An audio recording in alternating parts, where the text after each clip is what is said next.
Okay, so we've plugged up our powered hub to the wall.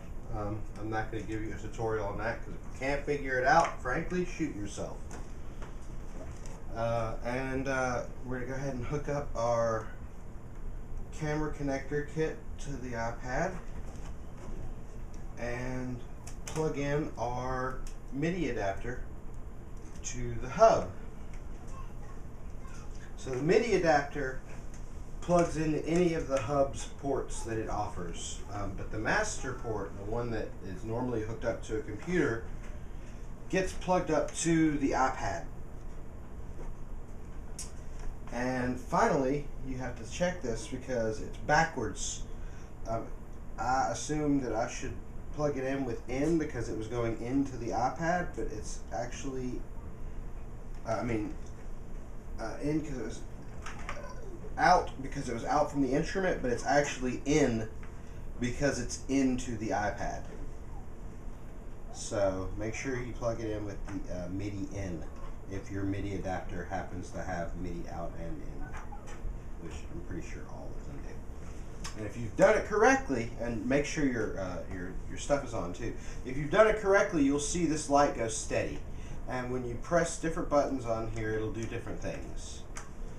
So that's how you know it's hooked up. And these buttons, I haven't mapped them out yet, but each of these buttons changes the effect. They all seem to be mapped into your synthesizer. So now that you've got everything hooked up, you can go ahead and fire up the synthesizer. Can you get that good on the screen?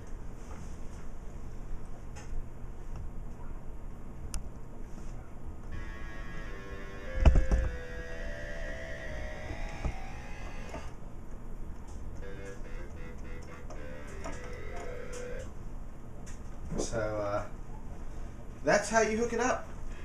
So you can jam out with your Keytar or your guitar. I'll show you the guitar here in a second because it works a little differently. But your D-pad, your start and select.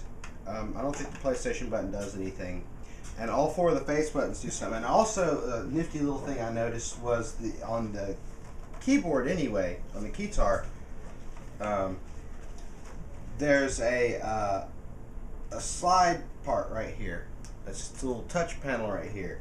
And if you notice here, bring the camera in close and get a good shot of that screen so that people can see that, that there's a little scroll wheel there that is mapped to it. So it automatically maps all of the buttons into something in Korg. I just have yet to figure out what button gets mapped to what setting. And so on and so forth. And the other thing that's kind of strange is even though it picks up and changes it on the screen, it doesn't change the actual sample sound. It's always the same when you're using this. But when you change it on here,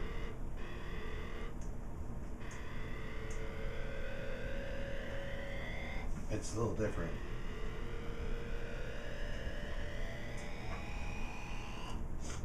Alright, you can go ahead and stop. I'm going to go ahead and hook up the